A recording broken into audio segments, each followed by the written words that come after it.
All right, we're recording it as 8:30 Pacific time, Sunday night. Just watched a pretty terrible Chiefs-Giants game. I think you enjoyed it, though, Cousin Sal. You like when the Giants look terrible. I like when they look terrible. I like when I actually win a leg on a money line parlay. It's nice. Oh, congrats. Yes. Unfortunately, it's the first leg for next week because I didn't have anything survive this week. But yeah, they're not fun. They're not fun, the Chiefs. Well, so it was CBS Throwback Day today. I don't know if you saw the pregame show. They had CBS. They had the guys with hair and outfits like it was in the 70s. They used the graphics from the 70s. Brent Musburger was on there. And then, of course, I had to watch the Patriots, who looked like they were from the mid-70s, the team that I fell in love with that went 3-11 and had 50 turnovers in the 1975 season. We had 50 turnovers in 1975, 28 interceptions and 22 fumbles. You'll get there again. Don't worry. Yeah. But then it came full circle tonight when our second round pick, Tyquan Thornton, that we waived, is now the best guy in the Chiefs. I was like, this is it. They really did manage to bring back my childhood. I'm watching old Patriots shine on other teams. My team is not very good. The Chiefs, where do you stand after 3 weeks other than just being bored? Well, Tyquan should know that that's not the brand of ball they play. You don't catch long passes. You don't make spectacular catches at the goal line. How dare he? It's 16 play drives that end up with a Butker field goal or a miss or something, and then you grind it out. And is it weird to say I feel bad for the Chiefs? Because I feel like they're being put in a position they don't want to be in. They don't. It's like, oh, do I have to be in prime time? It's like asking the wife to fool around. She's like, can I? Like, all right, fine. Just like, it's okay. You don't have to be in prime time anymore. We just had to have someone go up against the Giants who's not going to score more than 30 points. So you fit the bill. Even Collinsworth seemed like he was going through the motions. Yeah. He tried to get a couple hat trick, but he was like, I'm just ready I'm ready for a better game. I love this Cam Scatterbo. I just giggle every time he's so big and white, Bill. Scatterbo had one block where he just took out the defensive end, and that got Collinsworth excited. Funniest possible Mahomes takes that you could sell right now with a shred of truth? I'll start. Go ahead. Clearly not one of the best 3 QBs anymore. Is a take you could have. You could have it. I'm not saying I believe in it. Well, who do you put 3? I mean, everyone loves Allen, Lamar, and then Herbert's been on fire this year. I mean, Herbert has made a massive leap, right? Yeah, I want to see a little more. I like Herbert this year. I agree with you. I'm just saying there has to be a shred of truth. We'd have to make you go, do one of those. How about this? He's a better defensive player than he is quarterback. I mean, he really did that play before the half. That was a 10-point swing and all him. It was that causing somehow he was the only player out of the 11 who knew that was a backward pass. The only one on his team. And he did it twice. Yeah, right. And then he chased after it and miraculously punched it free and then throws like the 50-yard pass interference, which was pretty great too. It was like probably 70 yards, but yeah. Yeah, it's funny. This game was close. And it did feel like the Giants were going to get frisky with it and possibly steal it. And then it felt at the end of the half when they didn't get that turnover. The guys were running it in the end zone. All of a sudden, Mahomes has it again. Then the Chiefs, all of a sudden, they get a field goal, and you just felt like, okay. Could you talk yourself into a Mahomes is only awesome as long as he is a generational tight end and wide receiver on his team?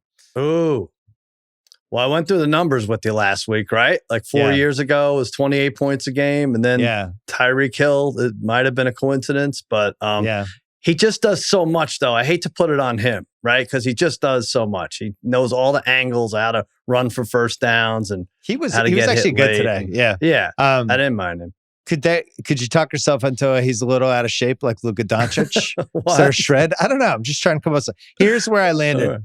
When you're starting 2 wave Patriots, 3 third-string running backs, and a washed-up Hall of Fame tight end, maybe you're not going to look as good. I think that's probably the right take. He's a little weird on the long balls, I guess would be the way to ding him. But for the most part, if you were going to do the 8 teams that can win the Super Bowl, would you have them as one of the 8 right now after 3 weeks? I'll give you 4 that I think have to be on there. Yeah. Buffalo, Cowboys, Philly, the Chargers, and Green Bay, I think, despite today. Right. I would put Tampa Bay and the Rams on there personally to get to 6. Okay. I think that 7 spot still probably goes to KC, but there's a KC, San Francisco, Detroit, maybe for the 7-8. Is there anybody else you're excited about? I put Detroit over them. You'd put Detroit over KC right now? Yeah, they're not getting a lot of love at all. I don't really get it. But we'll see tomorrow night. Yeah, I guess we'll see. Oh, but I accidentally left out Baltimore, so they should be. They should be on there. Yeah, sorry, Baltimore. No, did you? Oh, yeah. No, Baltimore's going to win that division by 4 games. Like they're ridiculous. So Buffalo Chargers, Green Bay, Philly, Tampa, Baltimore, Rams, and then KC, San Francisco, or Detroit for the 8th spot. Because we always like to have 8, like 8 to work with. Right. The only thing is we've seen them be a 7 seed and run the table. Yeah. Are they much worse than that team? I would rather bet on them right now than Detroit or San Francisco, mostly because San Francisco seems to have a massive injury every week. Oh, yeah. And they just seem snake bit for whatever reason. Detroit, we'll see tomorrow night. But yeah, I'm not ready to quit on KC, but I think if they had lost today, that would have been it. We have 6 3-0 teams: Buffalo, Indy, the Chargers, Philly, Tampa, and San Francisco. But we have 9 2-1 teams. 6 of them are in the NFC. Are we at the NFC is definitely better than the AFC point of this journey? Because I feel like it is. Yeah, I think so. I mean, that North is very solid. Just compare the Norths, right? The East, both East divisions have their issues, right? Kind of a team running away with it. They have one good one and then some. The North, I think the AFC North, despite the Steelers win today, I think it's lacking. I really do. I mean, I said the Ravens are going to win that by 4 games. I believe that. Whereas if you were to name playoff teams in the NFC North, I'd kick the Bears out of there probably now. But any of those other 3 are solid. And then the NFC West, they have 9 wins in the NFC West through 3 weeks already. Yeah. Then the AFC West is pretty good too. NFC's better, yep. It's the Bill Simmons podcast presented by FanDuel, and the NFL is back, and thank God. FanDuel has everything. They got an awesome app.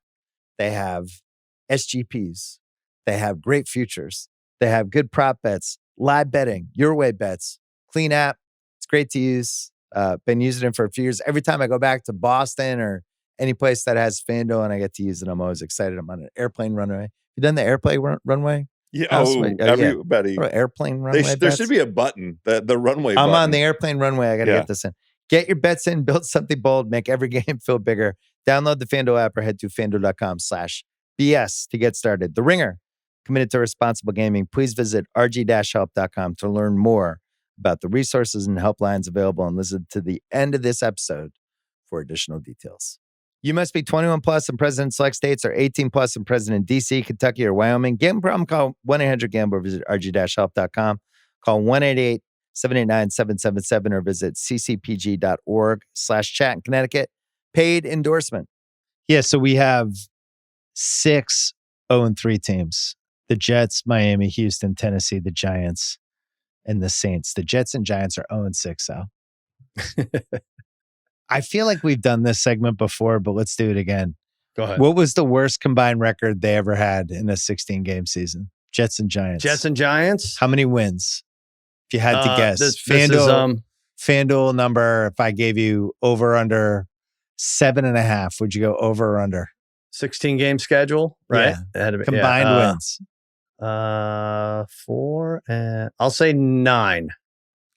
So, no. There was a bunch of 8s. Okay. And in 1996, they went 7-25 combined. Trying to figure out who the coaches were there. Is that a Kotite? Might have been a Kotite. Yeah, it could have been Hanley. Pete Carroll was gone. No, that was after. Coslet? Possible Coslet? Just guessing Coslet now. or Kotite, one of those guys. And then I don't know who for the Giants. So the Jets-Giants 0-6. I don't know, they're going to switch to Dart. That might give the Giants some life. I don't feel like the Giants are awful. And the Jets could easily be 2-1. So maybe they can be. I mean, they just have to pull the Giants. They did a good job pulling them off prime time for the most part. They're not in the Thanksgiving game with Dallas. They're not in a Sunday night game against Dallas, although that was actually entertaining when they played Dallas.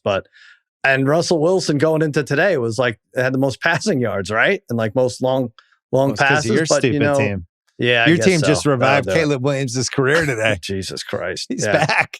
Guy was getting ready to go to the CFL. Now he's the number one pick again. Some tweet said, Eberflus finally developed Caleb Williams. He finally is able to develop. The worst revenge game of all time. Good God. We'll show you. No. Russ looked like John Mara pulled him aside at the end and said, I'll give you $1 million if you could hit the crossbar with a pass 3 straight times. Ready? Do it. It was in the same spot all 3 times. I don't think anything drives me crazier than the 4th down, throw it out of bounds pass. Yeah. What's worse? You could just throw it straight up in the air and have it drop down like, a satellite from outer space, and you have a better chance than just whipping it out of bounds. There's only pass interference called every 2.5 plays. Yeah. Take a shot. I don't get it. So I'm guessing guessing you didn't do well gambling wise today, because I had a horrible day, and I'm officially worried about 2025 for me now. We did our over-unders pod. I was telling you I didn't feel great about this season. It's not going great. I did not have a good day today. I did not either. I mean, we're going to talk at length, I think, about that Rams-Eagles game. But when you have, first of all, those early games were just monsters, just really, really bad, right? And then and I think it's because you have both South. I know we pick on the South divisions a lot, but you have teams that just don't seem like they want to win, like Jacksonville and the Texans and the Titans and the Falcons, right? So bad. And then the heart attack endings in 3 of these others, like block kicks, return for touchdowns, is just 1 p.m. Pacific time lunacy. But I was on the wrong side of all of those endings. My biggest one I got the most wrong was the Falcons in Carolina, which it was really more a bet against Carolina. I thought Carolina was the worst team I saw in the first 2 weeks, and they had that deceiving comeback against the Cardinals, but they're really bad. And they came out, they took the lead. They looked very polished. Penix was an abomination. Like, he just couldn't have been worse, to the point you're like, are they going to bring in Kirk Cousins at halftime? Mm-hmm. They get shut out by Carolina and Carolina. And that's another division where it's like, Tampa can just have a guy go down, or Mike Evans went down for them today. I still don't know if anyone challenges them. If Atlanta's going to lose 30-0 on the road in Carolina, I'm not taking them seriously after that. Tampa's winning some stupid games too, but I do think when they get everyone back, they're better. Yeah, that was the biggest Panthers win in a decade, and they had 224 total yards. I mean, just get rid of. I was thinking, like, are there too many? I asked ChatGPT. Like I said, favorites 4 or more points that get shut out. Favorites by 4 or more. And ChatGPT, it basically told me to fuck off. I guess it was busy. But there can't be too many favorites, like mid-range favorites that get shut out. That was, look, we knew there was going to be some weirdness. The higher favorites did great the first 2 weeks, right? Yeah. We were texting about it all week. Okay, keep your guard up. Green Bay, that line just stayed specifically at 7.5, 7 all week. The money line was high, but the line was just never as high as it seemed like it should have been. Mm-hmm. And then that game had all the makings the whole day. Green Bay could never pull away. Love had the really, really bad 4th quarter interception. All of a sudden, Judkins out of nowhere, wasn't even on the team. Like a day when we did our knockout draft. Yeah, I don't even think he had signed with the Browns yet. I'm not sure anyone even took him, or maybe somebody took him late. No, nobody had him. You jinxed him. You said you had the better Ohio State running back. And, apparently that debate has been opened again. Yeah, but you just kind of knew how it was going to play out, but it made no sense as you were watching it. It's like, somehow the Browns are going to win this, and I have no idea. But then this kicker who we made fun of after week 1, Schmidt, Sismit, whatever his name is. And he's got a 55-yarder. It's like, of course he's going to make this. So now Green Bay has a little shine off their Super Bowl. Yeah, Super Bowl bliss. Until they beat the Cowboys by 78. I'm like, wow, we haven't seen that. Yeah. That's weird. But they thought they could sleepwalk through this game. And for the most part, they were right. At one point, I saw 4 offensive linemen were wearing sandals. Is that weird? Like, they don't care. It was a sandals game. But you can't even say they were looking ahead to next week, because they're playing your terrible team next week. Yeah, that's right. Yeah, it's not like it's like, we're getting ready for the Cowboys. Everyone's wearing sandals. But the Browns were hilarious. They had the ball on the 2 and kept moving backwards. Yeah. And there was no urgency with 4 minutes left. And then, I don't know, 3rd and 3 with 3:18. Love throws an interception. It didn't make any sense. We talked about the Browns both weeks looking a little better than maybe if people didn't watch the game, they would have thought. I thought week 1 they should have won. And just in general, they seemed like relatively competent. And then today, they hung with the Packers that whole game. And their defense is top 7 defense, top 5 defense. Yeah. They're really taking to the Packers. Yeah. One thing with the Packers, they're missing a bunch of receivers, and it doesn't, I think they never really had a number 1, but they had a bunch of number 2s. Right. And now it's basically just Golden and Dobbs and Wicks. And then Kraft was playing hurt. And they just didn't have that same kind of explosiveness. But the Browns, that's not going to be an easy place to win this year. They at least have an identity and know who they are. I wonder if Shador will see him this year, though.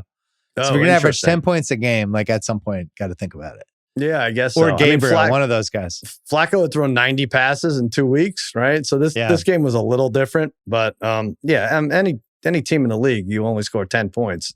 You're gonna give them a chance to. I thought that leverage call was coming for sure on that field goal. Yeah. I was like, here it comes. No way. Green Bay had 14 penalties, 230 yards total, and I think we can safely say the bandwagon got a little overcrowded. Yeah, a little too many people on there. Who do you have as the favorite right now? Do they want to give? They could give Micah back if they want.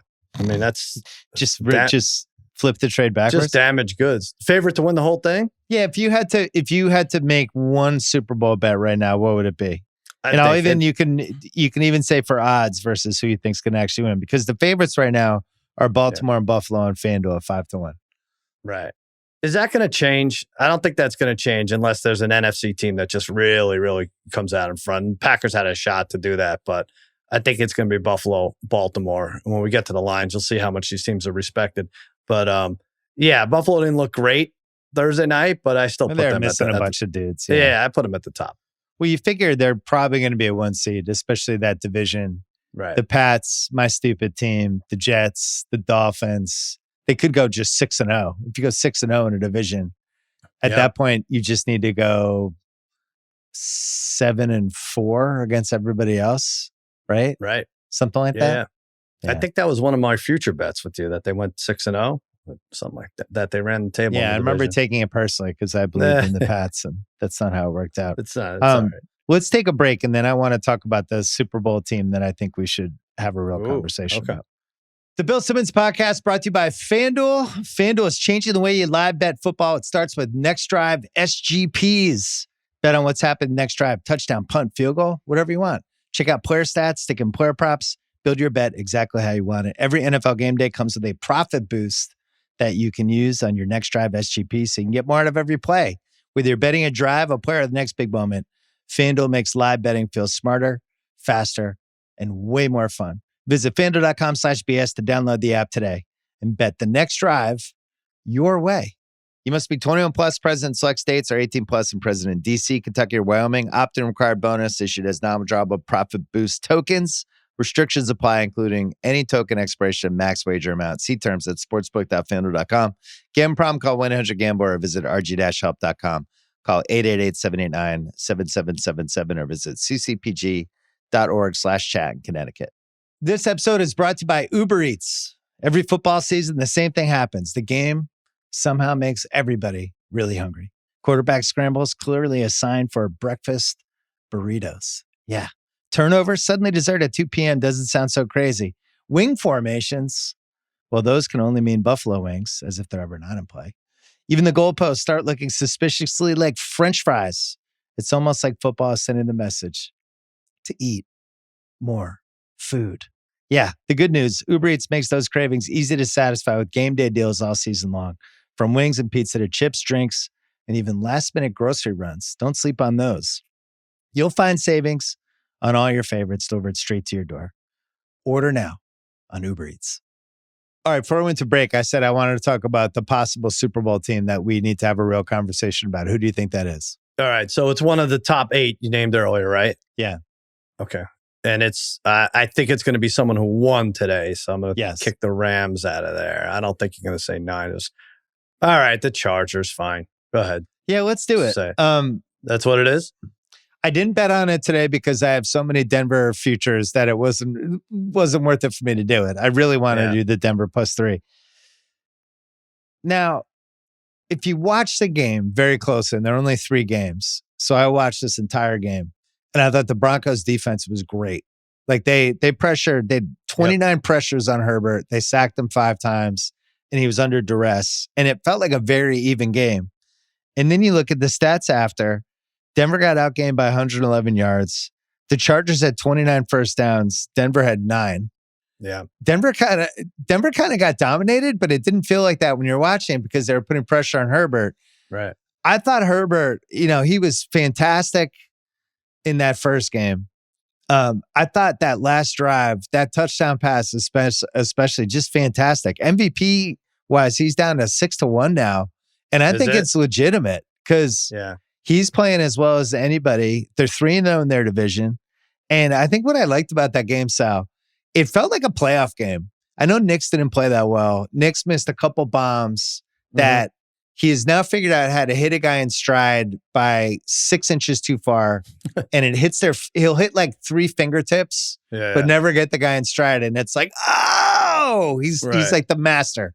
So they had plays. Franklin dropped one in the end zone. Like they left stuff on the table. And I thought the Chargers played, they lose Najee Harris. He gets an Achilles thing. I'm rambling. My point is, I thought it felt like a playoff game watching it. I could see that game in January. It didn't feel like a Chargers game, right? Like the 2007 to 2024 Chargers would have blown that game. No question. And they almost did. They were up 10-0 and Denver came back and it really looked like the yards were going to come not at a premium. They weren't really moving the ball. And like you said, that last drive was really something. That's the Denver defense we've been afraid of. That's a Denver defense you bet all those futures on, right? Yeah. I'm going to say something else too. We may have to get rid of one of our favorite jokes, which is Chargers fans not showing up to watch the games. Yeah, that was a good crowd. It sounded loud, right? I don't think they're pumping noise in. It really sounded. I usually wait till the next day where I could watch fights in the crowd. They usually pop up on Twitter, and then you scan the crowd. But I think it was pretty good for them. Herbert, who we've talked about a lot in this podcast, and I've been saying how I'm a results guy. It feels like he's gone up a level and he's just hitting these little checkpoints now. Like that drive, I just feel like a year ago they lose the game. That Johnston is wide open 5 times a game now. Like this was a guy who felt like he might be a bust 2 years ago. Yeah. And then the Keenan Allen, who they got, felt like pretty late in the summer. Right. Feels like you can hear from him twice a game when they really, really need him. He's going to make a play. I don't know that team. That team has the look. I wonder what they need. Like they have Mack, who's going to be out for a couple weeks.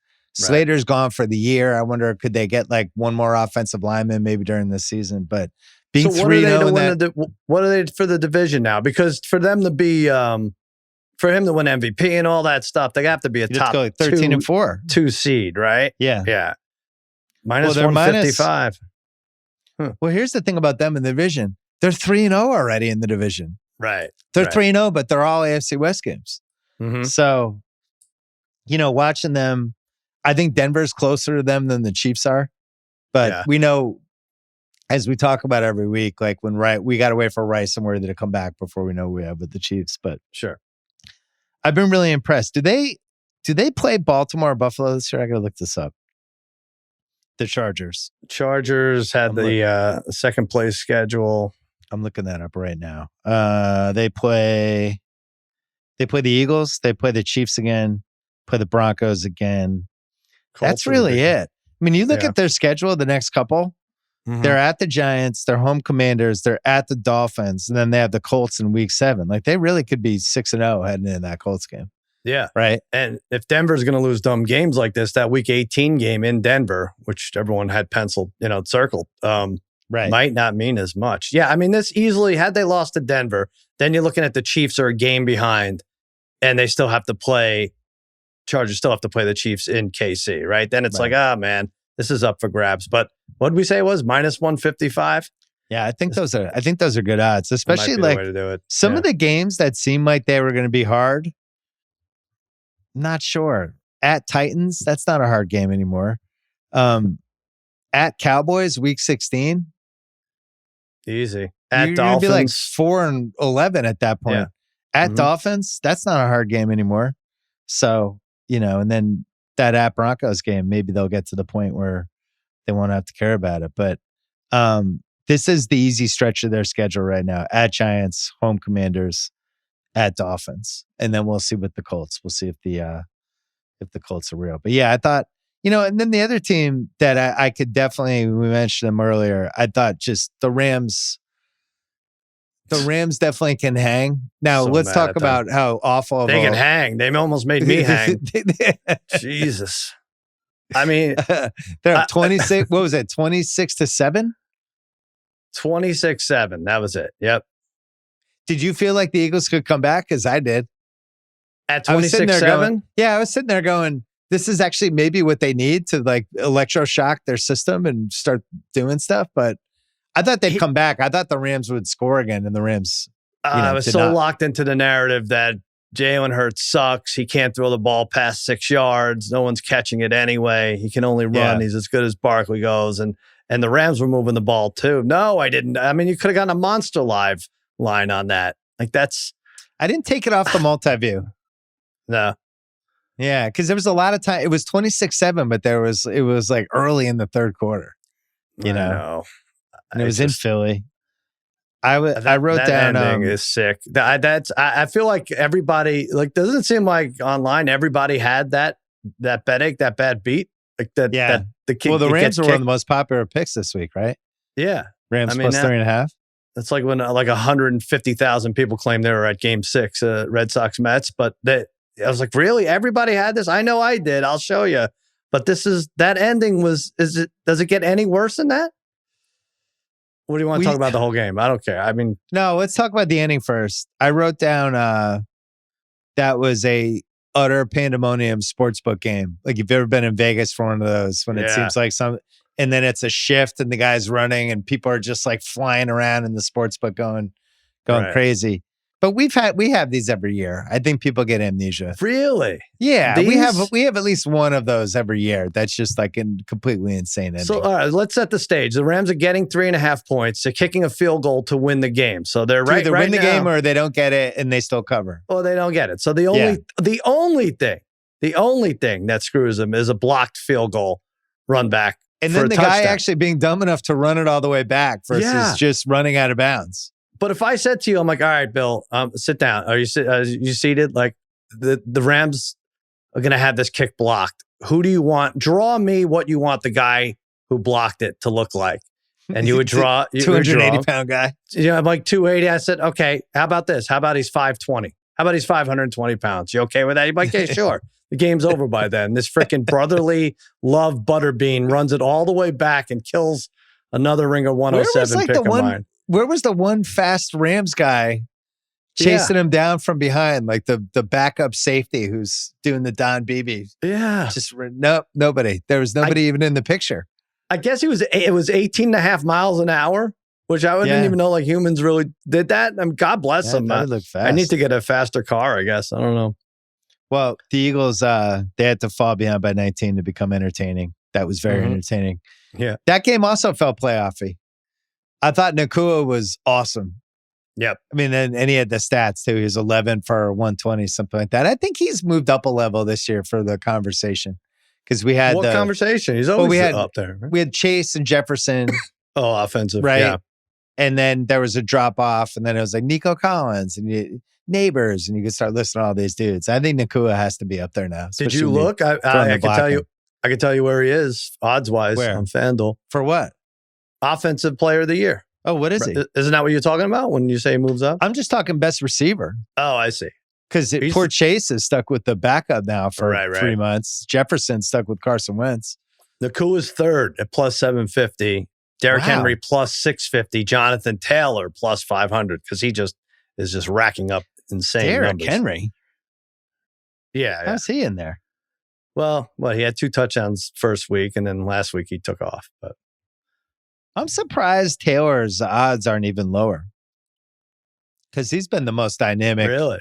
Yeah, he's been awesome. Every game he's done one or two things. I also think Smith-Njigba He's 25 to 1. That's That's not bad. Probably nudge that one up. Jamar Chase just gone. Not giving him a chance. You're right. I mean, how could he? 30 to 1. Jefferson too. Same there. So that's one where I feel like we could see that game again in January. Eagles Rams. Yeah, we could be running that one back. Sure. It was great last January too. I just please don't get me on that result again. That was terrifying. I forgot to ask you on Chargers Broncos. Where are you with Bo Nix right now? It's tough because I feel like I've watched every snap of the Broncos this season, and it's just that it just has not been consistent. No, definitely not. I like the Oregon guys at all. So it was Knicks. I watched Knicks a lot. Herbert, that was fun watching them go at each other. He does seem to take charge and he has good control. Like when he calls his own number and runs the ball, I was like, wow, that's good. He looks like a 4th-year quarterback. But I also think people gave him too much credit last year. Like that defense was so dynamite. That's what kept them in a lot of these games. But yeah, he is off from last year. Yeah, he's just not as accurate. He had a great play in the 4th quarter to scramble, and it was like 3rd and 12, 3rd and 13, and there were people in front of him, and it seemed like he was going to either slide or get tackled. And he made a move, and he somehow got right to the line. Right. And you saw the whole sideline like explode, the Broncos sideline. You know, I always love that. Yeah. And it felt like a moment. It felt like, here we go. Bo Nix he's finally shown up for the season. Somehow they no, I think he's taking the CJ Stroud approach. Like have a memorable rookie year, and then everyone's like, "What the fuck? What is going on with this guy?" Oh yeah. Wait, we should talk about CJ. I'll skip ahead of that game. Jaguars 17, Texans 10. This is one of the only games I got right. Jaguars defense, I continue to think might be pretty good, even though the Bengals scored some points on them. But they can rush a passer. They seem to get turnovers. And then on the flip side, Houston's offense now 38 points in 3 games. Today was a little unlucky because Collins had a really bad fumble with like 4 minutes left. It felt like Lawrence threw a terrible pick. They had a lead. Bad Lawrence pick. It was like Jaguars karaoke. Houston long pass to a wide open Collins, tied. Jaguars, they give up the ball back. Yeah. Texans coming down. Then that Collins fumble, and then all of a sudden that was it. We came flying back the other way. Yeah. I mean, when we go over the worst teams in the league, we won't include the Texans, but that offense has been real atrocious, right? Like it's going in, they were last in points scored, and obviously they right there again, right? And like 4th to last in yardage. He threw 38 times, which is a lot when most of it is in catch-up time, right? And he couldn't break 185. So there were lots of drops, actually. I don't know why I find myself defending Trevor Lawrence all the time. They were like 5 drops on the Lawrence side. Thomas was bad for 3 hours and then made the biggest play of the game. Right. Yeah. So, 17-10 sounded right in a game that nobody wanted. I don't know what happened to Thomas. All right. I wrote in my notes, he seems like he's in like some sports movie where it's like the part where they're playing like sad music and where before they come back and become the hero again. Like when Rod Tidwell, that part, Jerry Maguire, when he's just, he's filming the commercial and Jerry's yelling at him. And then we just see him get the shit kicked out of him. And it's kind of all heading toward Monday Night Football. He just seems like he's in a major funk. I was reading about he's on, I think, most of my fantasy teams. And I was reading about it this week. And it's like the most polarizing topic with the Jaguar fans. Because most of them are like Team Lawrence. Mm-hmm. And a lot of them are blaming Thomas for like he's dogging routes. He's not catching stuff. He can only run one type of route. He can either go deep or just do a deep cross. And that's it. He can't catch the ball over the middle. But yeah, they're kind of a mess. And yet, I'd rather be them than Houston. Yeah. Houston can't block. Sure. Houston, unless that Woody Marks can turn into something a running back, they have no running backs. Right. They spent 2 second-round picks on receivers, and they have nobody who can block. And then Stroud doesn't look like the guy from 2 years ago. No. Now they have some relief. They play the Titans at home, but no, I would not want to be the Texans right now. That's a lousy team. I don't know. Yeah, as far as Jacksonville goes, like Lawrence has his awful moments too, but he had to think Travis Hunter was going to work out, right? And he had to think Brian Thomas wouldn't drop 3 balls a game. Right. So that offense, I think, has a chance to get going. I don't know about the Texans. I mean, we love Nico Collins, but I feel like he may have to do it all. Well, here's the other thing. They're 3 back in the AFC South already. Yeah. They're I mean, 9-8 might get a 7 seed. Mm-hmm. So they'd still have to go 9-5 the rest of the way. Their schedule is not that hard, but 38 points in 3 games. I can't even imagine how much money you're going to put on a money line parlay with them to beat the Titans to start. I don't know. I might scale back until I get a better feel for this season. Yeah. Today was not great. The Colts killed the Titans. I had a little on the Titans money line and immediately regretted it. Not a lot, just a little. Colts still have not punted. Is that true? Yeah, you're right. Only one other team has gone 3-0 and punted less than 5 times, and it was the 2007 New England Patriots. So on Tennessee first, they were fire Callahan chants.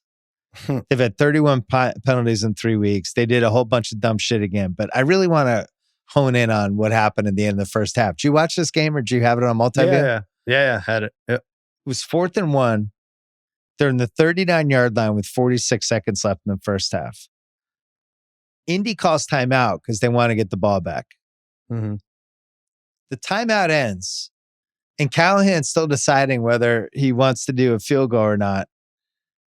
They get a delay a game after a timeout, and the field goal goes from 57 to 62. Sly misses. Indianapolis ends up driving down and getting a field goal. So Callahan says after, I hadn't decided yet at the moment what we're going to do. We were going back and forth and wanted a minute to think about it. Ugh. I was going back and forth between the 4th down call and the field goal and decided to go take points in that particular situation. And the operational part of it to kick it on time didn't happen. They were coming out of a timeout that they didn't even call. Right. This guy's terrible. More time. House calls him Dumbo on my Thursday night pod every week. It might be offensive to Dumbo, but he hates him. He says he's the worst ever. Well, we might have a new entry to the first coach fired. Yeah. Because McDaniel, like Buffalo really had to work to beat Miami on Thursday night. I thought Miami fought. Right. Tennessee's not fighting for their coach. That Miami's drive in the second quarter to end the second quarter was as good as you'll see all year. But Callahan, it's funny because Callahan was the name of the tires. Wasn't that Tommy Boy? Yeah, Callahan tires. Yeah. Like can Chris Farley go around trying to save his Callahan's job? Should that be our nickname for him? Boy? Tommy Boy. Even though his name's not Tommy. He's the father that had a heart attack in the third scene.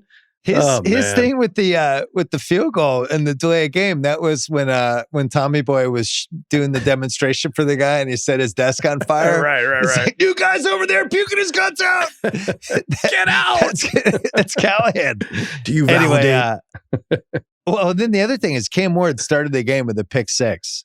Right, and it was like a really awful, I'm gonna just stare you down and then throw it. And on the positive side, the Colts 3-0, and Daniel Jones apparently has now the nickname Indiana Jones. I hate it. I heard the NBC guys talking about that in the pregame show. That's why I hate it. Jason Garrett really enjoyed it. He started humming the song, and I don't know. I can get there with it. I was there. No, don't you do it now too. But no, I don't. It's fine. Tate and I were talking about, is it the best nickname? There's so many great nicknames in the NFL. And I was all behind it. And then exactly, I had this written down. Jason Garrett starts singing the song and calling him Indiana Jones. What was the song? How does the song go? Isn't it I just sang Star whatever. I don't need Jason Garrett singing or speaking. No, I just said that's Star Wars. That is? Hold on. Yeah, hold on. We got to get this right. Let's get it right. Thank God we're not going live on YouTube today because it's really the Raiders theme song. Now we're going to get blocked on YouTube. The Raiders song is. Hold on. I got it. Raiders Lost Ark. Why am I? We did it. Yeah, it is. I got it right. Yeah. Oh, yeah. Okay. Oh, this is John. Yeah, we did get it right. Woohoo! Yeah. I don't know why I was blanking. Colts, do you believe yet? I believe they can win that division, right? Like, we're not excited about anybody else, but yeah, that'll be. I'm looking long and hard at them as the team I'm going to bet against in the playoffs. Sure. Shakies. They're at Rams, home Raiders, home Cardinals, at Chargers. The funny thing is they killed the Dolphins, but they should have lost to the Broncos. Right. And then deservedly beat the Titans. But, if their leverage call gets called, that they're 2-1. We're not as leverage. The individuals are getting all the love on FanDuel. Jonathan Taylor, as I mentioned, Offensive Player of the Year favorite. Steichen plus 380, Coach of the Year. I would have thought Daniel Jones would be. This is not right. He's third for Comeback Player of the Year. I thought they were going to give him that award next week when he comes to LA. Well, what did he come back from? Just being terrible? I guess that's it. Did he like I guess we went through this with Flacco that time. Right. Can you come back from something if all He's it was Indiana being Jones? You have to give him the award. I like that Trevor Lawrence is fourth. Who's betting on? Did Trevor Lawrence come back? Did I get the memo? Right. It's 17 points today. Well, Dak, McCaffrey, those two are both ahead of Daniel Jones right now. I guess you're right. It's what you come back from, right? McCaffrey. 2 is 100-1. And probably would recommend no on that one. Yeah. Well, I think you're right. What are the Colts division odds now? They're like almost 2-1, right? Yeah. Minus 135. 135. All right. If you parlay that and the Chargers, seems like a trap. Who screws you? You almost get 2-1. Yeah, there. one of those teams are going to be the Rabbit team. I still feel like the Jags can be heard from. I know that's crazy, but no, I like some of the pieces with them, and I think their coach isn't bad.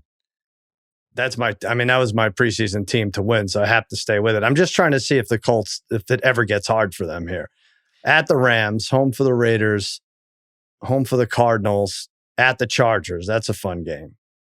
And Titans, Steelers, Falcons. It always seems I'm just mad at myself because I couldn't, July and August, I didn't want to pick the Texans. I couldn't come up with another team. Yeah. I wanted to short the Chiefs. I didn't have the balls. Right. And then thought it was going to be the Broncos, and I had the wrong team. These South divisions get it this year. Ruin our summers. We spend much too much time trying to figure out who's going to win, and then our families are growing up and we're missing it all. It doesn't make sense that Daniel Jones was that bad last season, unless it's just a 2-year injury. Yeah, because he was completely awful last year. Speaking of awful, Niners Cards was a pretty awful game, it had so the Niners were going to win. And then Mac Jones turned into Mac Jones through a terrible pick. They get the ball back. There's a safety involving Mac Jones. Wasn't his fault. Holding penalty. And at that point, you realize Niners 1.5 is going to be dust because it's 15-13 Cardinals. Mm-hmm. I was struggling before the beginning of the day to do Niners minus 1.5 or Niners money line, which was minus 120. It's like, I'll just do the minus 1.5. When do they ever win by one? Well, then they come down. Mac Jones leads a game-winning drive in the Cardinals. So I want to blame Kyler Murray or Gannon, but the reality is 3rd and 9. They ran a great pass to Zay Jones, and he just couldn't hold on to it. That was the high one he went up for, and he didn't come back. I guess the if you're going to ding them, it's like you ran the play of the game for Zay Jones. Well, here's who you could blame. This was a rat line, and I lost on this too, so I'm not going to pretend to be an expert. But this was a rat line. It was 1.5, right? The tic-tac, the one we hate. No one had a good thing to say about Arizona this week. They're lucky to be 2-0. They had injuries all over the place, and this line could not move past San Francisco 1.5. And the gambling god says, I know what we'll do. We'll have them win by 1 point. And everyone, like Bill, will have them minus 1.5. And Mac Jones, that was pretty remarkable taking him down the field there. And he was hurt. He was on one leg. And you get caught for it, right? He was limping around. You get a safety. That's insulting. That's really hard to come back from. I know it wasn't his fault, but that's like getting slapped in the face with the white glove. And he just shook it off and came all the way down and won that. Yeah. Actually made a field goal. Yeah. And they lost Bosa early in that game. I thought they had a bunch of plays in the red zone and inside the 10. And I thought the Cards defense really rose to the occasion. I don't know why the Cards defense is as frisky as it is, because it's not like it's loaded with all pros, but they made a bunch of plays. Connor going down flipped the game a little bit for them because, I actually think they probably win if that doesn't happen. But I thought the coaching on both sides, I thought some of the red zone stuff with the Niners was really bad. Arizona, when Murray is coming out and around on that like when you're betting against the Cards, I'm just always worried of him rolling out like when they need first downs. Then they get away from that. And it's like, oh, you're just going to go back and try to hit somebody on 3rd and 9. I don't love the whatever. I thought Trey McBride was terrifying. Good throw to him in the end zone. Yep, that helped. But the teams were pretty close though. Was my takeaway from that game. Like the Cardinals were a little better than I was prepared for, and the Niners just winning that game with Mac Jones I thought was pretty good. The Niners are 3-0. But are they going to lose and they beat? Was that all 3 NFC West teams they beat? Wait, no, yeah, wait, no, 2 of them. The Cardinals and Seattle they beat. Yeah, right. Yeah, and New Orleans was the other. Yeah, are they just going to lose someone big every week though? That's the problem. That's the issue. We know they're not deep. They pay 7 guys, 80% of their the budget there. So I'm not sure how many more injuries they can afford. I mean, McCaffrey, that play in the end on the last drive, there's just nobody better than him on those.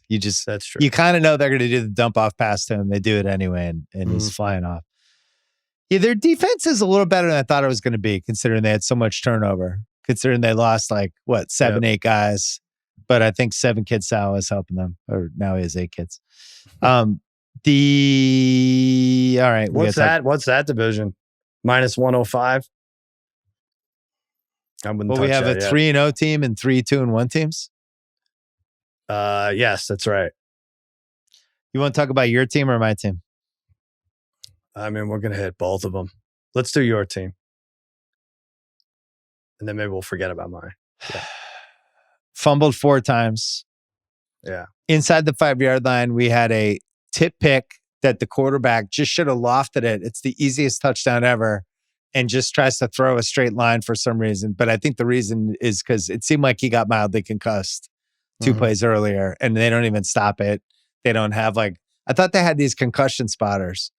He hits his head backwards. He's holding his head. And then 2 plays later, throws a terrible tip thing. Ramondre fumbles twice. It's an all-time murder. I don't think we'll see him again.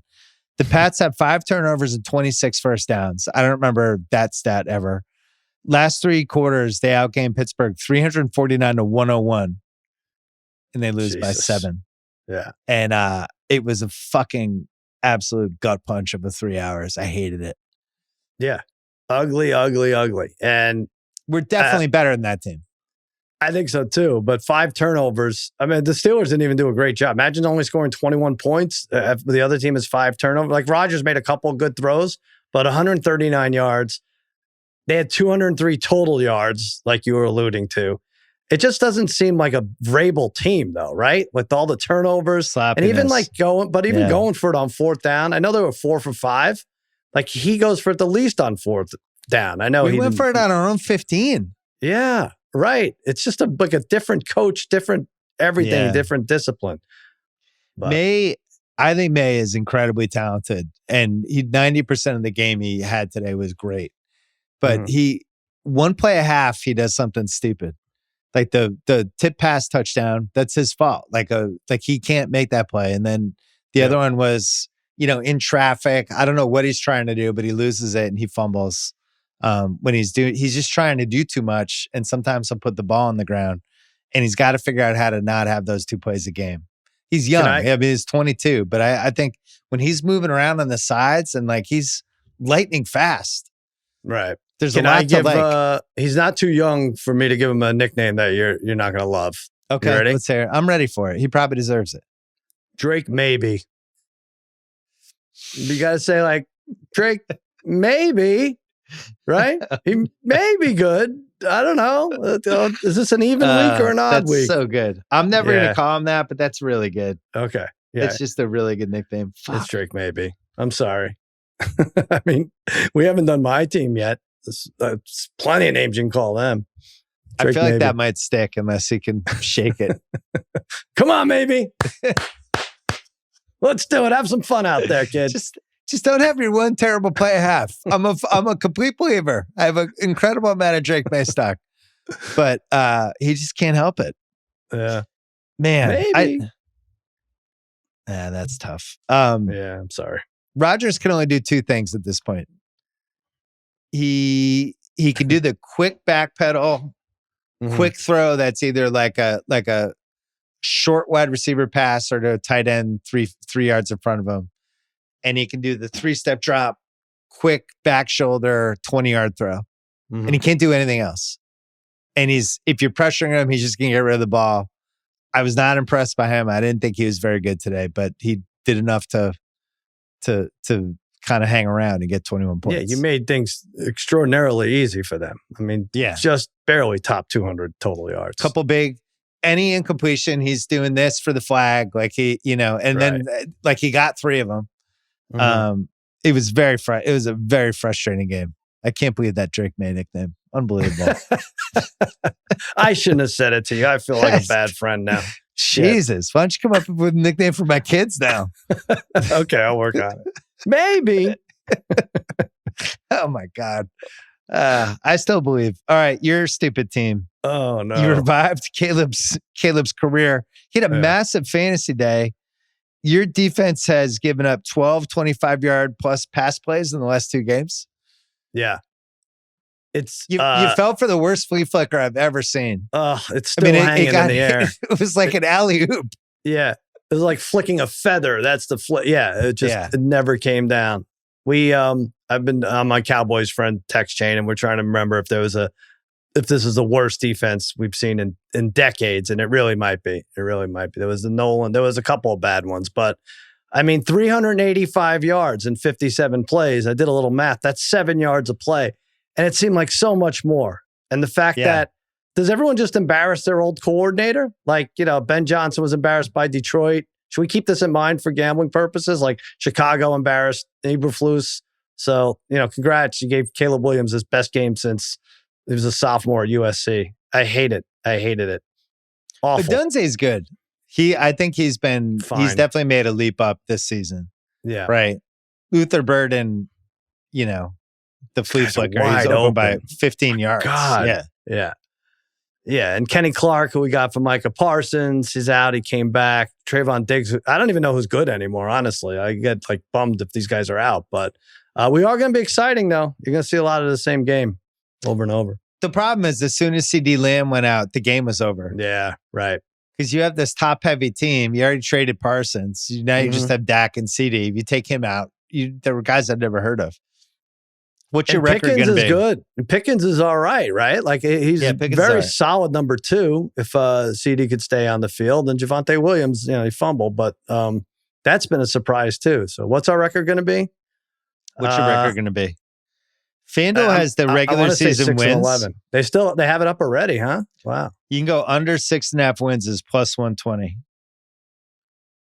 Yeah, I think 6-11 is right.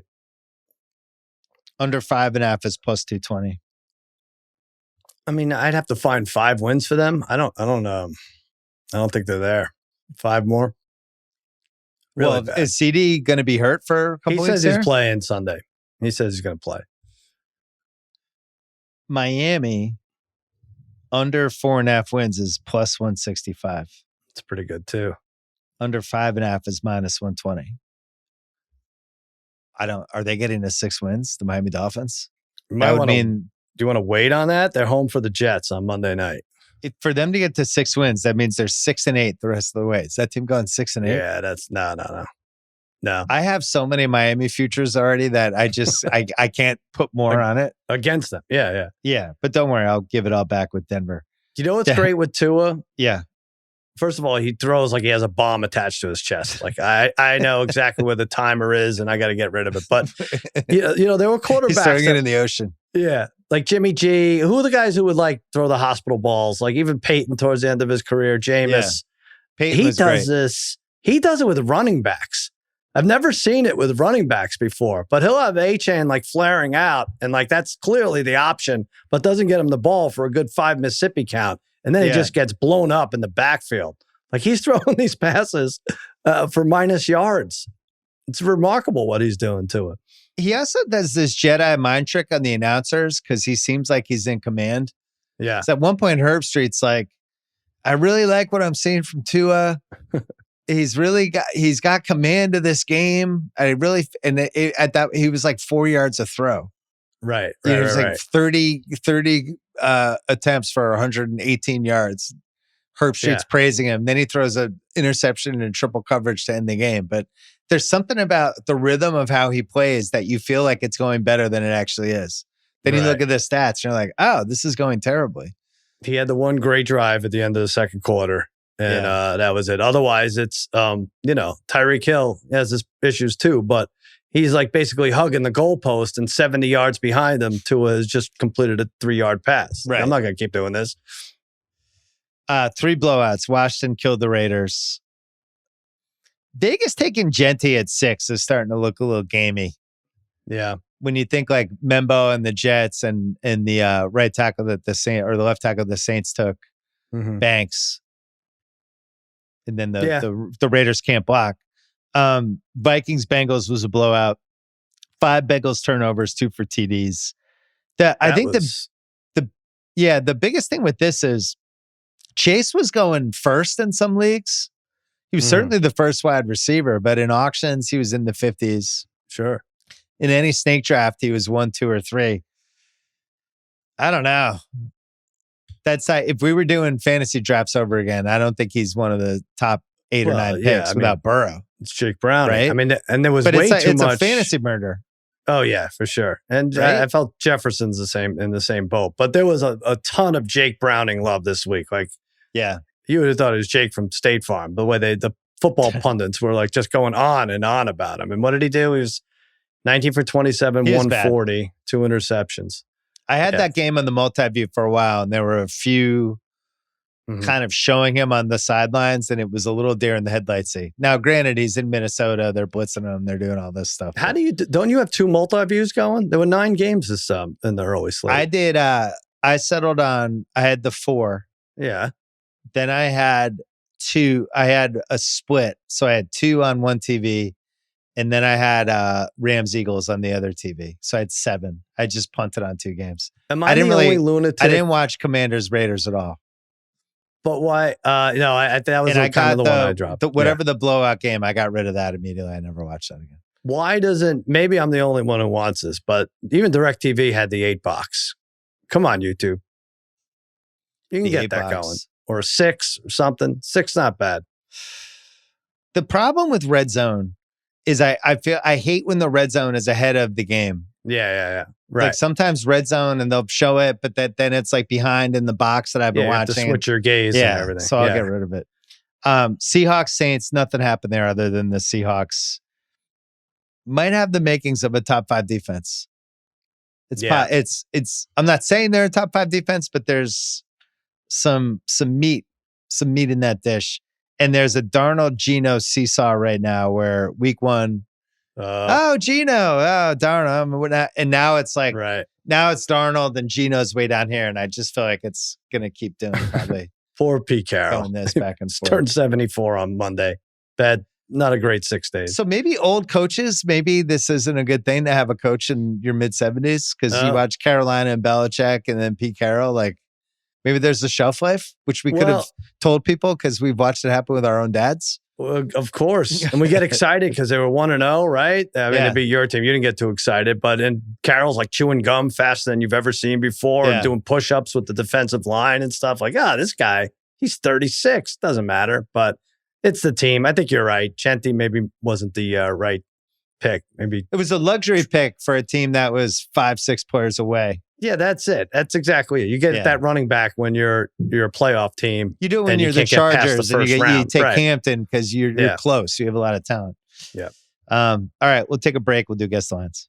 This episode is brought to you by NFL Sunday Ticket. My friend, NFL Sundays are back. You won't want to miss the action. NFL Sunday Ticket and YouTube TV, another friend of mine, lets you catch every game every Sunday all in one place. And now, get NFL Sunday Ticket month to month and cancel anytime. Head to youtube.com/BS and sign up now. Local and national games on YouTube TV. NFL Sunday Ticket for out-of-market games excludes digital-only games and commercial use. If you cancel YouTube TV, you will lose access to NFL Sunday Ticket. Terms, embargoes, device, and content restrictions apply. Commercial use excluded. Renews every month during the 2025 regular season. Cancel anytime. All right, cuz week 4, you beat me first 2 weeks. I beat you last week. Thursday night, Cards, Seahawks. It's in Arizona. Yes. And I think this is a good game. I'm actually like relatively excited to see what happens in this one. It'll be a defensive affair. I have I put this in the tic-tac zone, Cardinals by 1.5. Man, I put it in a tic-tac zone too, but I thought Seattle would be favored by 1.5. You actually nailed it. It's the Cardinals at home by 1.5. Okay. But I guess that makes sense because San Francisco couldn't pull off a 3 or 2 against them. I don't know. I think Arizona maybe slaps them around a little in a stupid game, but I don't know. We have an Ireland game. Oh, you knew it. I only knew it because the Ringer fantasy guys are going there. They need to mind their business. We're doing some shows, and that's how I found out. Yeah. Yeah. You're writing a check for them to get on a plane. Writing a check so I can remember that there's an Ireland game. I was thinking today, I don't know if it wore me down, but now I kind of wish we had more 6:30 in the morning Pacific games. Like I could have used one today. I woke up because I was in Boston for a long time, and I came back, and I was just kind of up at 6:30. I'm like, I wish we were in London right now with the Jags and the Browns, just watching some terrible football. Can I sell you on 7 a.m.? I know if there's overtime, it overlaps with the early, and nobody wants that. But to throw in have a little multi-view action. Well, just 7 a.m. and not 6:30. Like 6:30, I feel like a degenerate, like a bad father and husband and everything else. Yeah, I know. 7's okay. You can sell me on 7. Okay, let's do that. I have Steelers in a pick'em. I have this as an actual pick'em. Steelers pick'em Vikings. I don't know who gets it. I guess you do. I said Steelers -2. Yeah. It's Vikings -1.5. Oh, great. That was really well played by me. I don't know. Well, I guess that's right. I don't know, man. Rodgers. McCarthy will be out, right? From what I saw today from that Steelers team, this should be a nice matchup for the Vikings defense, but who knows? Yeah. Sunday marquee. Ravens Chiefs in Kansas City. It's sad to make the KC. We keep complaining about how we're tired of watching them, and yet they're clearly the marquee game in this. This will be a good game. Right. I have the Ravens favored in this game. And I have the Ravens favored by 2.5. Oh, come on. Is this how it's going to be? What is it? I said 2, and I thought I was a genius. I'm like, Bill's going to say Kansas City's favored. It's 3. So you get it. Jesus. They love FanDuel Vegas. They love the Ravens. Love the power ranking. It's tough when the Chiefs are trotting out 2 guys the Pats waived as their starting receivers. Like, it just is. It's like they're their starting receivers, Juju Smith-Schuster and Tyquan Thornton. It's like everyone said how terrible our receivers were. We waived both of those guys. Not great. Yeah, they're Chiefs. Well, if the Ravens give up 35-40 to Detroit, I don't think they will tomorrow. And then we'll know that's pretty much their defense, right? If 2 and good teams are doing that to them. But I think it's a fair line. I have 4 watchables, starting with the Eagles at Tampa. And so we have Mike Evans has had his annual hamstring injury, which in our league that we're in together, the knockout league. Right. I, of course, have Mike Evans. Oh, yeah. Who always goes $10 less than he should because nobody wants to have him when he has the injury and he's gone for 4 weeks. But then the price hit a point where I was like, I'm just taking him. I'll get 10 good weeks out of him. Well, the hamstring injury happened. He'll get to 1,000 yards. He always does. Even if he needs 880. I'll have him for the playoffs. Yeah. Wirfs is coming back, and apparently Godwin's coming back too. And we kind of forgot to talk about that game, which is my fault. Tampa has now had 3 game-winning drives. And they're 3-0 with 3 game-winning drives. And he's so exciting. He is so just damn makes shit exciting, happen. Baker. He's great. He really is. And I didn't even think Tyrod Taylor was bad. Like, he threw a costly pick 6, like with 20 seconds left in the half, and that ended up being the difference. And but I think like Bowles kind of screwed up and let the Jets back in it. Yeah. And then their guy was the only one to make a field goal in that early slot, and they won. I think he's become my favorite non-Patriots QB to watch. Yeah. Because it's always exciting. The other team's always dropping interceptions that he's throwing them, or he'll make some great play. He'll start talking shit to people. At the end of games, you always feel like he can come through. I don't know. I like him. I think he makes sense on that team too. Well, not that he needs everyone needs a nickname, but he's like a 1 p.m. savior, right? Like he's always alive in the fourth quarter. King of the multi-view. Yeah, right. Just that early slate that normally sucks. You can count on him. Yeah. So I have Eagles -2.5. All right. I got to make a comeback here. I don't know if I can. I said Eagles 1. That was dumb. It's 3. 2 3-0 teams. Let's do it. Also, 2 -3s. We haven't had a lot of those in Guess the Lines. Right. Mm-hmm. Falcons home for Washington. No idea if Jaden Daniels is playing. I think the Falcons are going to be one of these teams that there's the home Falcons line and then there's the road Falcons line. We don't have a lot of these. I have Falcons -1.5. Man, I could have stole this from you, but my guess was even worse. I said Falcons -2.5. It's Washington -3. Whoa. Okay. And you're 5-0. Oh, I guess it's 2.5 now. Either way, you get it. Wow. What do you think the reason is for that? I don't know. And this just is Mariota. The Falcons were so bad? Yes. but it's Mariota though, unless we hear differently. So they must think Daniels is coming back. Washington, I guess they had that game in hand, but they give up some big plays too. Like Trey Tucker's still scoring 50-yard touchdown as we speak. Yeah, that's a weird one. Well, we have 3 home dogs already. Just pointing that out. Rams home for the Colts.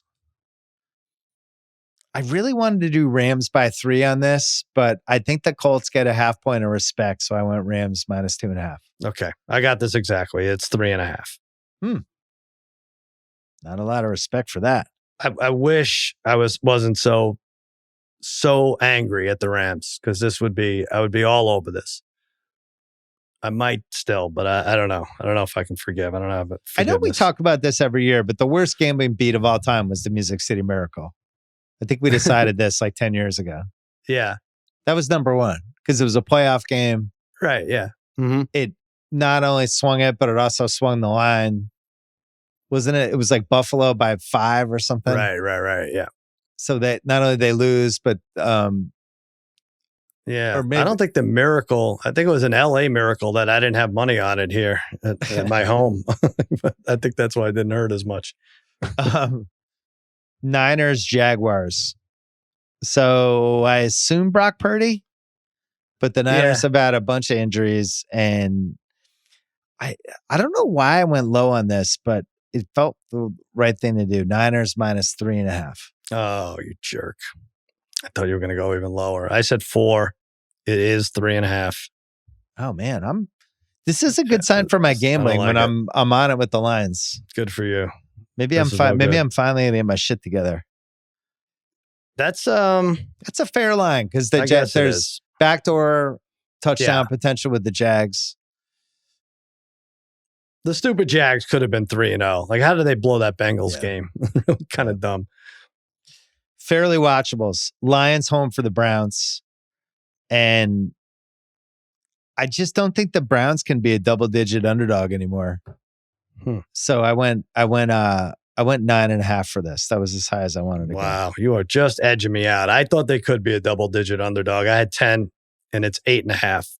Yeah, you got it. Their defense is too good. I don't think you can spot them that many points. But if Detroit loses, this can't be a game that they screw around with, right? If they lose tomorrow, so this is all right. Well, we'll talk. We'll talk turkey and teasers. We always try not to overreact after 3 weeks, but that Browns team seems like, I was reading some of the quotes after. Mm-hmm. It's kind of an adult team. It's weird. Like Flacco was talking about, we went all week. We just talked about playing complimentary football. And then adult team. For 3 hours, we played complimentary football, and that's why we won. It's like, whoa, that's an adult explanation, Joe Flacco. Yeah.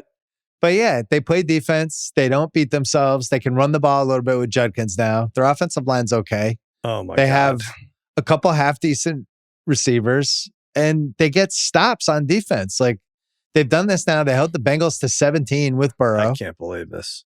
I'm just saying. They held the Bengals to 17. They could have been shut out today. And they held the Packers to 10. Yeah, that I saw. Yeah. Yeah, the defense is good. I don't know. Like I said, Flacco's thrown 100 times and they end up with like 17 points at the end. I'm not defending that. Yeah. Okay, here is the let's be careful out there game of the week. Chargers at the Giants. Mm-hmm. After what we saw today, I don't see how this isn't at least Chargers by 6. And I'm going to say Chargers by 6.5 at the Giants. Oh, good. Okay. You left the door open there. I said 5. It's 5.5. Vegas owned us. I'm not. Yeah, 3 and over, 0-3. I don't know. It's only an hour since we saw how miserable they were, but this is not. If this game was like December 2nd, I'm like, oh, the Chargers are going to get tripped up. Yeah. I don't have that feeling right now with them. What do we call week 4? Is the makeup mirror week? The makeup mirror?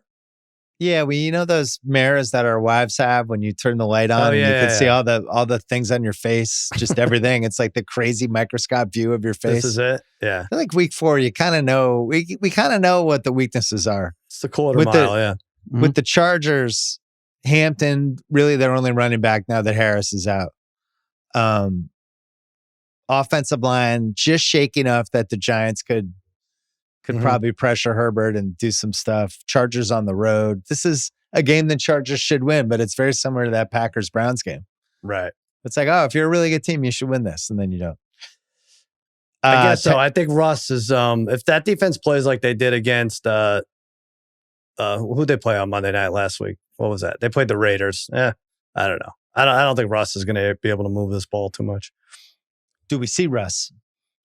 You think this is where they switch it, huh? I would do it. I thought when Dart came in for those little option stuff, they were immediately more dangerous for me. Yeah. Because of his athleticism. I would do it. I would just, I don't know what they're waiting for. The fans are booing because they drafted a number one, they have a first rounder quarterback. Like, no, they're booing because they're New York. This is New York. Yeah. This is what they're doing. What they do. Okay. Yeah. Oh, Mike, he came right in. He made friends with everybody. See, he loves being on the practice squad. They just love Jackson Dart. He might have set a pass rush record tonight. I think I heard 25 when I wasn't even paying attention. They had that all 22 camera. Yeah. And they were showing how Abdul Carter was like combo spy assassin. That's great. Where he was like kind of rushing, but also ready to be the spy. I've never seen a defensive lineman used that way. It was really interesting how they use it, because usually that's just like a pure linebacker. Now I want to look for defensive rookie of the year. They might not have it up. He's a beast. It's right there. That kid on the Niners has a chance too. What are the odds for defensive rookie of the year? I'm not seeing it now. They only have offensive up right now. Yeah, they took it down because they knew we were going to talk about it. Next one. Texans Titans. I can honestly say I might skip this for the multi-view or even like any TV next week. No, you're going to have too much money on them. You're going to skip this. On money on who? I'm not betting this game. The Texans. No. This is their season. That's it. They're a cross-off. For the division heads? Yeah. Yeah. It's in Houston. I'm going to say Texans by 5.5. All right, I get this. I said 6.5. It is 7.5. Do I have a chance? That's 7-3. You're winning. Come on. Who's laying that many points for the team that can't run the ball or score? Well, you get a free 6 with Cam. I guess they are going against Tommy Boy. Right. Tommy Boy. New guy's puking his guts out. Fat guy with a little coat. Don't do it, Tommy Boy. No, Tommy Boy. The Titans need you.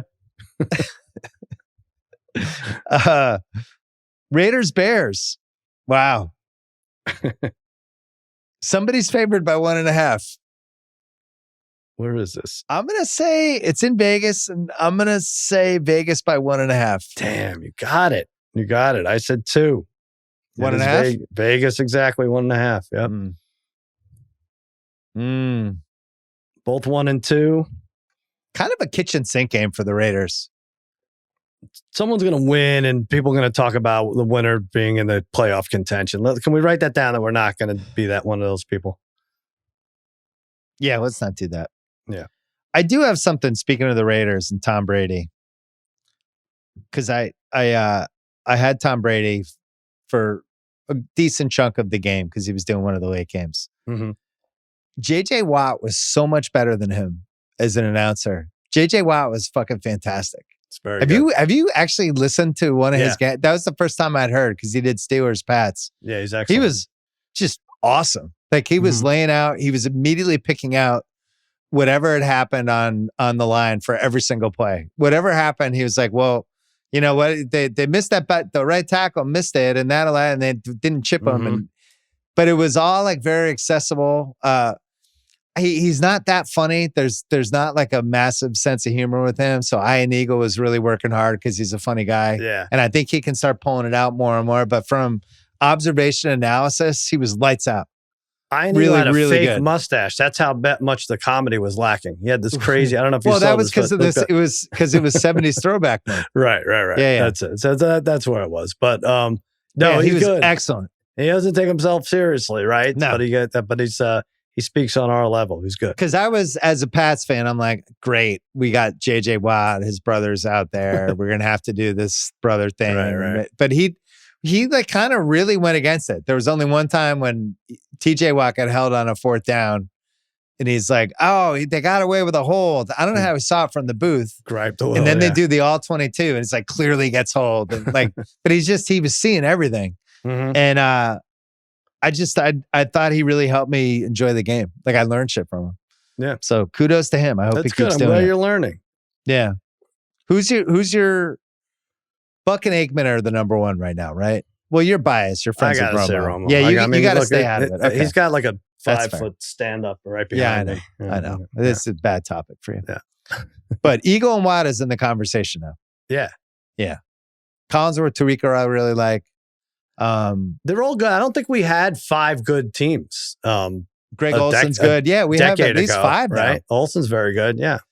And Brady, it's okay. I just feel like him and Burkhardt, it's not, something's missing and I don't know what it is. And maybe it's the fact that Brady's doing 17 other things. I feel like he's going to grow on me. Eventually I'm going to be like, Brady? yeah, this is good. Yeah, I think so. You and I have seen some long form stuff with him. Like there was a 30 for 30 on the tuck rule. He was great. He was great. I mean, that one. The more time he has, the better he is. Yeah. Yeah. I mean, that's fine. One thing I've noticed with him, because I don't think he's bad. I do think he brings some stuff to the table. But a lot of times he's better coming out of the timeout when they can go like with like a big wide shot of the play. And he's like, watch what, and he'll like actually like really lay it out. I think he has problem in the moment when a play, like dissecting it immediately. But when he has a little time, he's really good. Coach Tommy Boy has the exact opposite problem. Very bad coming out of the timeout. to play a game. Lights out everywhere else. He was doing the Chris Burr like, oh, God damn. Holy shnikes. How did I do that? We turned it over again. Poop Fecta. Bills Saints. Yikes. Saints were just, wow. Bills are favored. I'll give you a hint. I'll give you a clue there. Yeah. Saints in pole position now is the worst team in the league. Yeah. So it's either 14 or 14 and a half. We haven't seen a line this high. And I kept it at 14 because of the Bills defense. So I have Bills by 14. You're going to love this. No, it has to be higher because they were 12 and a half against the Dolphins. At least they have a pulse. Okay. I said 15 and a half. It's 16 and a half. That's a good number. That's a good number. Holy moly. So let me read this to you. Spencer Rattler is 0-9 now as a starter. Has anyone gone 0-10? There are 2 guys who have been 0-15. So he's got a little ways to go. I think who are the 2 guys? You want to guess? Or is it too... This had to be from like when we were kids. No, definitely since we one of them we gave a pretty good nickname to. Oh, it was Kaiser Soze. That's the one. Deshaun Kaiser Soze was 0-15, and Chris Wenke's the other one. He was before. Chris Wenke? Yeah. He went 0-15? I didn't know he had that many starts in him. Like, I guess he did, right? Honestly, if you told me over under for Chris Wenke starts, I would have guessed like 7. Yeah. 0-15. So did he ever get a win or no? Can Rattler get there? That I didn't look up. I just how I got to look this up now. How did Chris Winkie? Where was I? I feel like you had skipped those 2 years. I feel like we were even doing pods back then. We knew each other then. We did? Yeah. He was drafted in 2001. But he started in 06 and 07. All right. So he finished 2-18 as a starter. And he lasted like 5 seasons? Yeah. He was gone for 3 and then came back. Then the other one was Kaiser. Yeah. I mean, 15's a lot, man. He 15. never had a win. 0-15 career. He didn't get there? Really? No. Oh, he's got to come back. 0-15 won the 2017 Browns and then played 3 more games off the bench for the Packers, but didn't start. Oh, I mean, the Cowboys will start him, right? Maybe could take a back seat for 1 game, right? His quarterback rating was 60.5. 58.9 for his career. He had 11 touchdowns and 22 picks in 2017, and then another 2 picks in 2018. So he finished with 11 touchdowns and 24 picks. That's pretty good. Yeah, we loved it. We loved it when he was in. I think we were making money betting against him. We must have been, right? We actually were. I remember. Yeah, we don't have a Kaiser, so maybe Rattler could be the new Kaiser Soze. Will they leave him in long enough? Right? Who's knocking on his door? Hayner and nobody and Tyler Shuck. Yeah, Tyler Shuck. Yeah, I think they can maybe give him that many starts. Good luck, Spencer. My other poop fact: Patriots home again for the Panthers. This is a loser leaves town match, and it might just be 2 losers. I have the Patriots favored by 3. Let me see if this changed. Patriots are home, right? Yeah. 4.5. I had 3 also. You had 3? You said 3? I said we both 3. got it. Yeah. So I won for the week. Is that it? There's 3 more games. I had a big lead for you. Oh, shit. No, it's 2 more games. Yeah, it's over. No, Green Bay, Dallas. There's 2 Monday. Oh, there's 2 Monday? If you didn't see, you should get docked 4 games of not knowing there were 2 Monday. What was the other Monday game? Oh, Cincy, Denver. Oh, that got cut off my thing. Yeah. Hold on. I had a guess for that. You're going to win anyway. You got it anyway. 9 to 5. Damn, Jacoby. Mojo back. Your number 1 fan. Okay. Sunday night. Packers at Cowboys. The Micah Parsons game. Jerry Jones, who's his interview with, you think? Dungy? Who does he sit down with? What NBC person? Maria Taylor? Him sit down with the Clapper. Doesn't that make the most sense? Clapper? They deserve each other at this point. I was watching college football on Saturday, and there was like a weather delay in the Notre Dame game, and Jason Garrett had to fill for 10 minutes. It's the second time because that also happened in the NFL. I was trying to think who's less equipped to be able to fill. Yeah, the Clapper trying to be the filler. Oh, they shouldn't do that anymore. If there's even a threat of a 2% chance of precipitation, they should get him the hell out of there. He shouldn't be it. Or just cue up Seinfeld or something. Be like, we now bring you to a classic, season 4 Seinfeld. He just Packers sings the Indiana Jones song over on a loop. I have the Packers by 5 in Dallas. We split it. I said 6, and I think it should be higher. It's 5.5. Okay. I mean, congratulations. There's your second leg of a teaser. I don't know who's first. I mean, that's such a winner. Well, it's going to be a Jordan Love referendum for the next couple of days on the talk shows. Then he has the Dallas defense waiting for him. He does. And Micah is going to end Dak's career, all that stuff. Yeah. Oh, this is going to be a fun week. Monday night, Dolphins home for the Jets. Unbelievable. The Dolphins stink, and they're going to be favored in this game. Yeah. And not only they be favored, I think they'd be favored by 2.5. You got it exactly. I said 3. It's 2.5. Wow, Simmons. I'm on it this week. I'm gonna open up on the betting this week. I think I have a comeback this week. You really did a great job. Never cheat. Manipulating these. Yeah. No, they're doing the thing. Like last week, they did the Mondays. One was at 4, one was at 7 on the West Coast.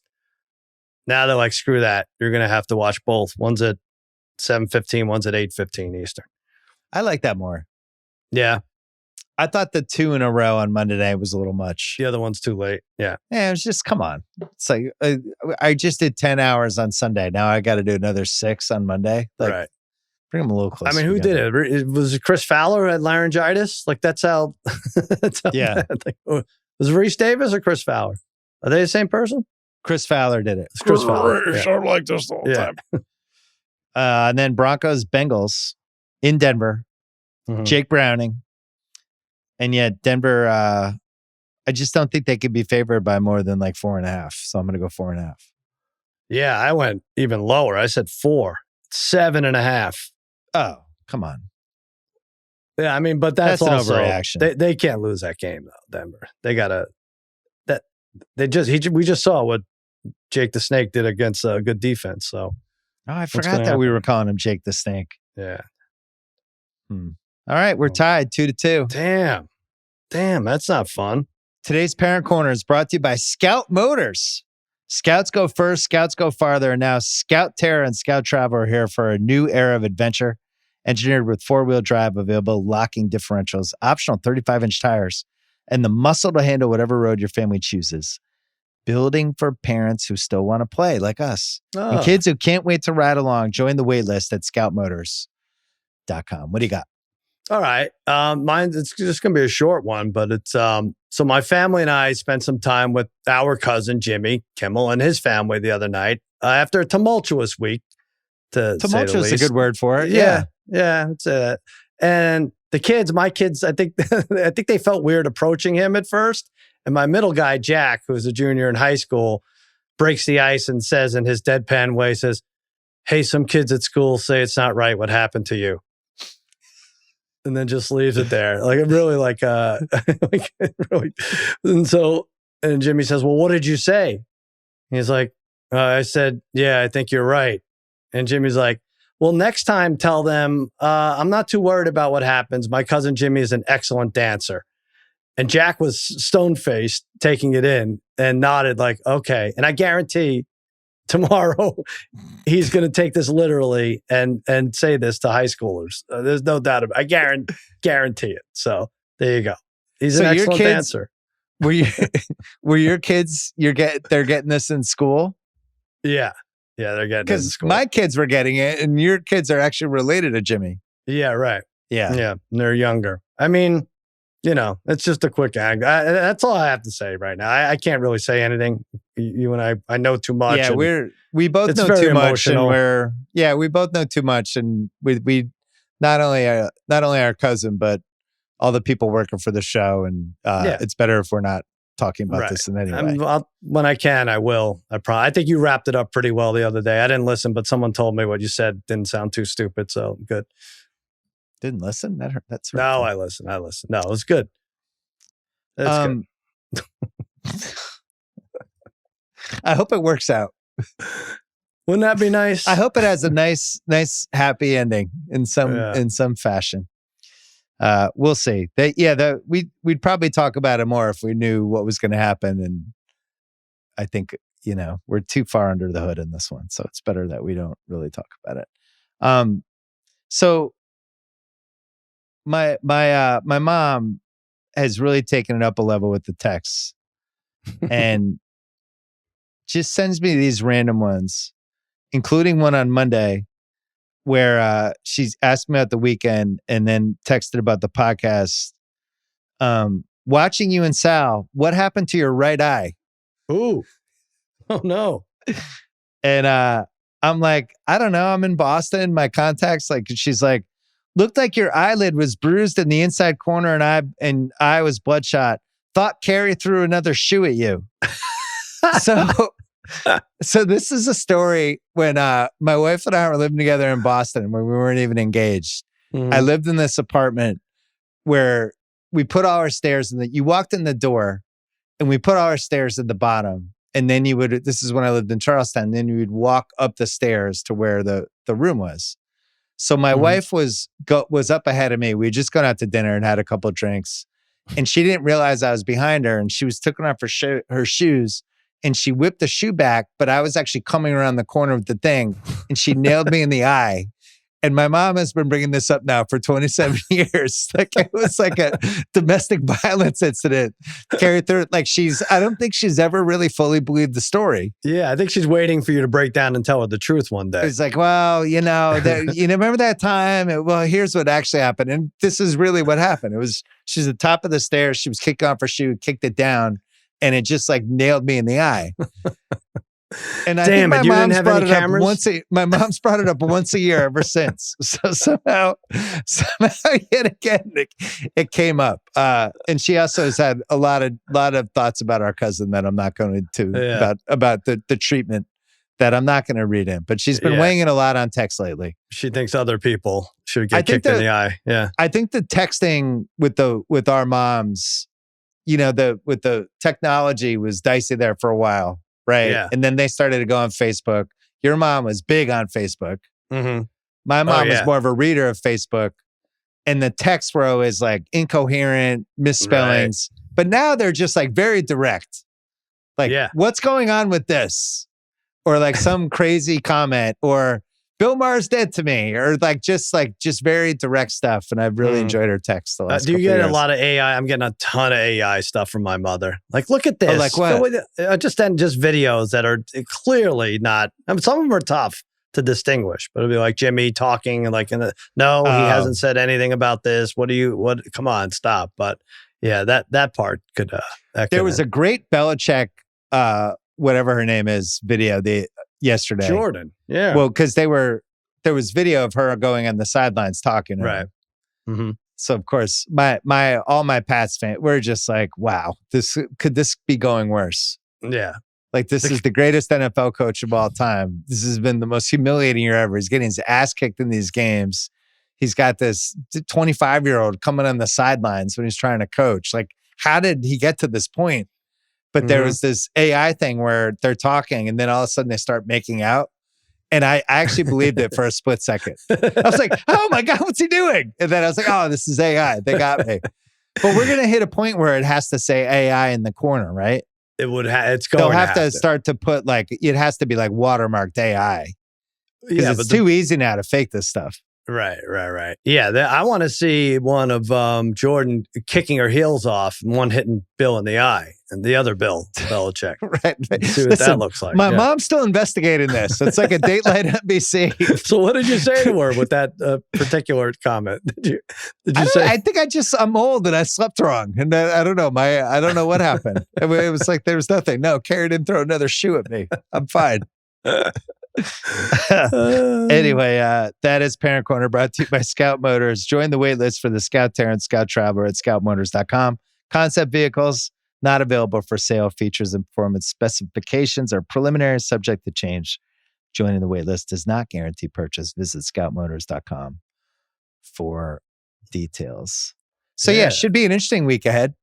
Yeah. We'll see how it goes. I wish I could say anything.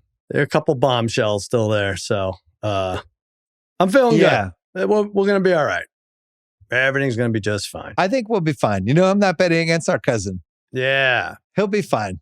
Whatever he wants to do. Hey, listen, he might just want to be a pop-up chef. Just start making barbecue around the South Bay area. He'll do a great job. Whatever. Be happy. Yep. Yeah, he'll be fine.